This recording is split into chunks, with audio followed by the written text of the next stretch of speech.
Jai Hind everyone, good morning to all of you. This is Pooja Upadhyay from Shri Ram Public School. Okay, in the last lecture we have studied about the insurance. What are the features of insurance? Right now, today we are going to see the types of insurance. Okay, so let's start. Types of insurance. When insurance business come into existence, there were only two types of insurance, life insurance and property insurance.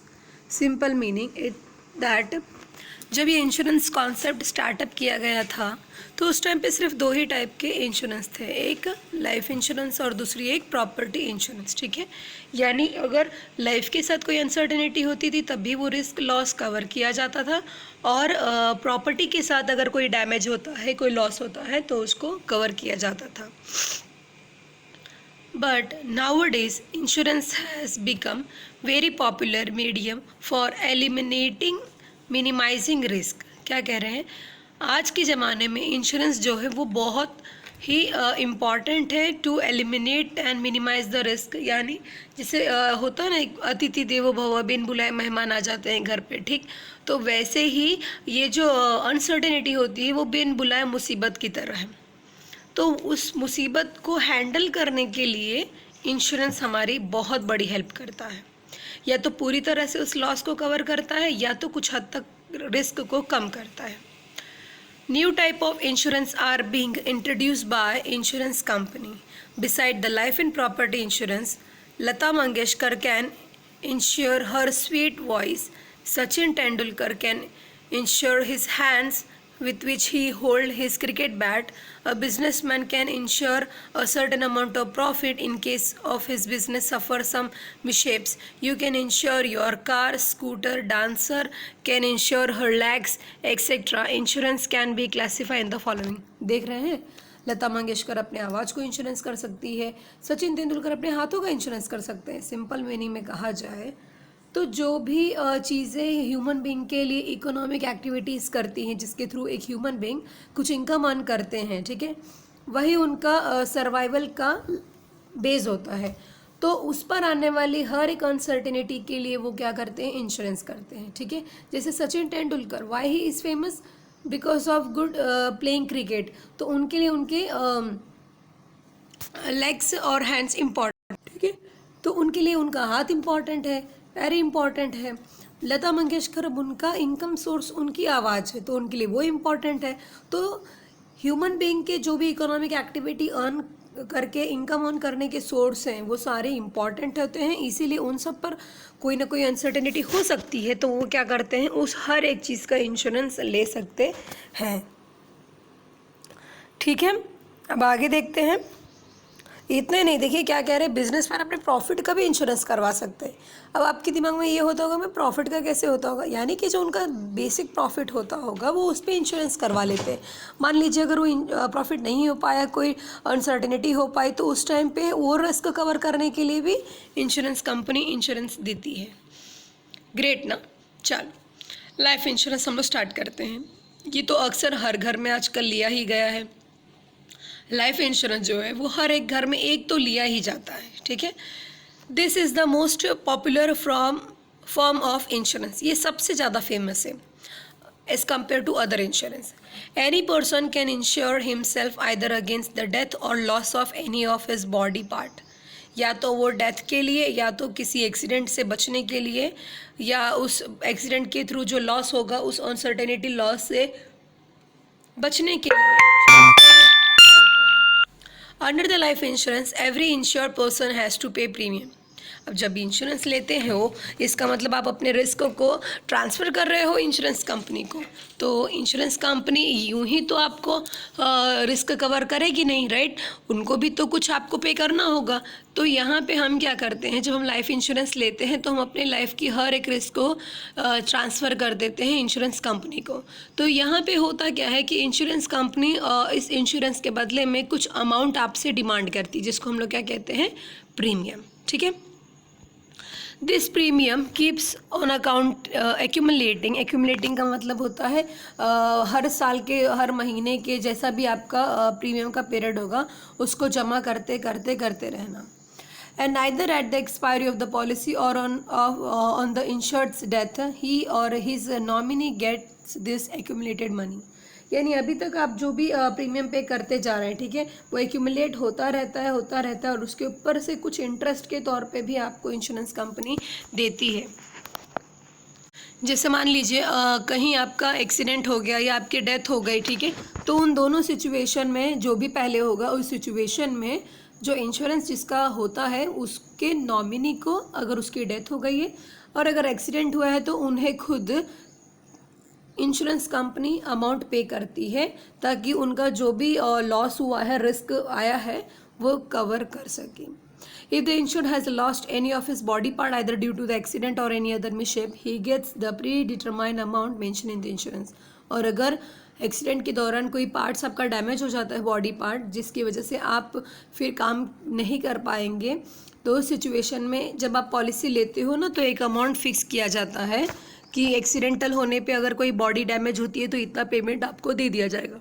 एक lump sum amount होता है तो वो उतना पैसा आपको दे देते हैं। ठीक, I hope so life insurance clear हो गया होगा। सिंपल मीनिंग में 3 बेसिक चीज़ें याद रखिए। पहला तो ये लाइफ इंश्योरेंस तो ह्यूमन बींग अपनी बॉडी से रिलेटेड लेते हैं। दूसरा, यहाँ पे आपको प्रीमियम पे करते रहना है। तीसरा, इसमें पैसा मैच्योरिटी पीरियड पे मिलता है, या तो डेथ होने पे मिलेगा या फिर एक्सीडेंट होने पर मिलेगा। और एक्सीडेंट में अगर कोई बॉडी पार्ट्स डैमेज होती है तो उसमें एक फिक्स लमसम अमाउंट भी आपको दिया जाएगा जो आपको पहले से बताया गया है जब आपने पॉलिसी लिया था। क्लियर? चलिए नेक्स्ट हम लोग देखते हैं general insurance. General insurance contracts other than life insurance contract are called general insurance contract. यानी जो ह्यूमन बींग के लाइफ से रिलेटेड ना हो उसके अलावा जितने भी इंश्योरेंस होते हैं उसको हम लोग क्या कहते हैं? General insurance. General insurance unlike life insurance provide insurance against theft, चोरी, फायर, मरीन एक्सीडेंट एक्सेट्रा। यानी चोरी होने पर, आग लगने पर, समुद्र के रास्ते से अगर कोई ट्रांसपोर्टेशन हो रहा है तो उसकी वजह से भी जो लॉस होगा उसको रिकवर करने के लिए भी हम लोग इंश्योरेंस करते हैं। ठीक है। General insurance is done mainly of the properties such as car, stock in trade यानी जो भी हम माल गोडाउन में रखते हैं वगैरह, building, scooter, TV, house, jewelleries etcetera. General insurance can be classified as follow. अब ये जनरल इंश्योरेंस जो है वो अलग अलग पार्ट में डिवाइड किया गया है। चलिए देखते हैं। जनरल इंश्योरेंस को जनरली 3 पार्ट में इन्होंने डिवाइड किया है। फर्स्ट है आपका फायर इंश्योरेंस, सेकेंड है थेफ्ट इंश्योरेंस एंड लास्ट है मरीन इंश्योरेंस। यानी यही 3 कॉजेस होते हैं मेनली जिसकी वजह से हमारी प्रॉपर्टी डैमेज हो सकती है या हमारे प्रॉपर्टीज़ के साथ में अनसर्टनिटी होने के चांसेस होते हैं। ठीक है, चलो स्टार्ट करते हैं। फायर इंश्योरेंस सिंपल है। फायर इंश्योरेंस यानी कि आपको समझ में आ ही गया होगा, वो इंश्योरेंस जो किसी आग लगने पर रिस्क होता है उससे बचने के लिए। Fire insurance provide the safety against the loss from the fire. यानी जब भी हमारी प्रॉपर्टी को आग लगने से कोई खतरा होगा या आग लगने की वजह से जो अनसर्टेनिटी लॉस होती है उससे बचने के लिए या उस लॉस को कवर करने के लिए फायर इंश्योरेंस लिया जाता है। ठीक है।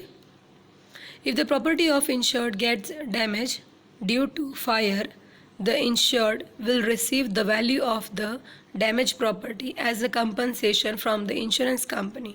यानी अगर आग लगने की वजह से आपकी कोई प्रॉपर्टी जल जाती है, लॉस हो जाता है, तो उसके बदले में इंश्योरेंस कंपनी उतना क्लेम आपको देती है जितने का आपका लॉस हुआ है। ठीक है, एक्चुअल लॉस हुआ है। जैसे एक एग्जांपल बताते हैं। मान लीजिए आपने अपनी बाइक कहीं खड़ी की थी, बहुत धूप था या और कुछ बात हुई और उसमें अचानक से आग लग गई, डैमेज हो गया, तो वो बाइक की उस टाइम की जो वैल्यूएशन निकालेंगे, जो वैल्यू होगी उतना कंपनी आपको क्लेम दे देती है। ठीक है, तो एक बार आप जब क्लेम मिल जाता है फिर आप ये सोचो कि चलो थोड़ा सा और कमाते हैं, इसको स्क्रैप में बेच देते हैं, ये पॉसिबल नहीं होता। ये चीज़ याद रखिएगा। अगर फायर इंश्योरेंस में आपकी प्रॉपर्टी डैमेज हुई है और उस केस में इंश्योरेंस कंपनी अगर क्लेम दे चुकी है तो जो जला हुआ बाइक होता है वो बाइक इंश्योरेंस कंपनी ले जाती है।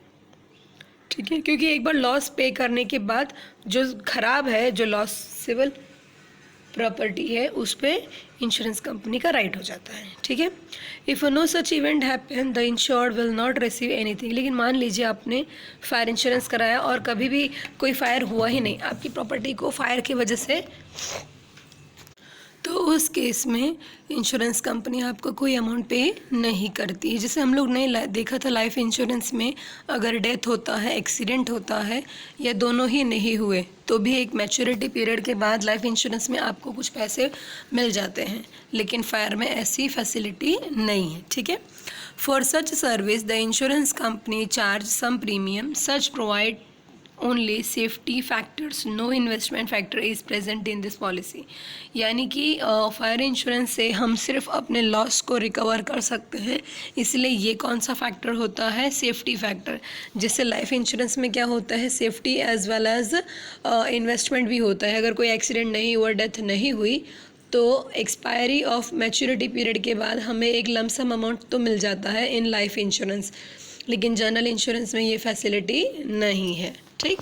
नेक्स्ट है theft insurance. Theft insurance provide the insurance against theft. The insurance company pays the insured the value of the property और compensation if the property is stolen. ये अगर आपकी कोई प्रॉपर्टी चोरी हो जाती है, चोरी होने का डर रहता है, तो उस केस में इंश्योरेंस कंपनी उतना कंपनसेशन आपको पे करती है जितनी की प्रॉपर्टी आपकी चोरी हो गई है, ठीक है।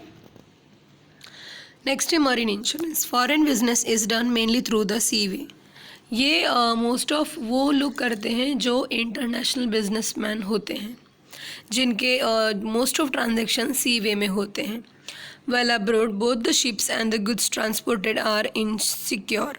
If the ship face any mishaps and gets damage the loss of crores of rupees has to be faced. A marine insurance provides the insurance facility against such losses. This policy again provides only safety factor and no investment.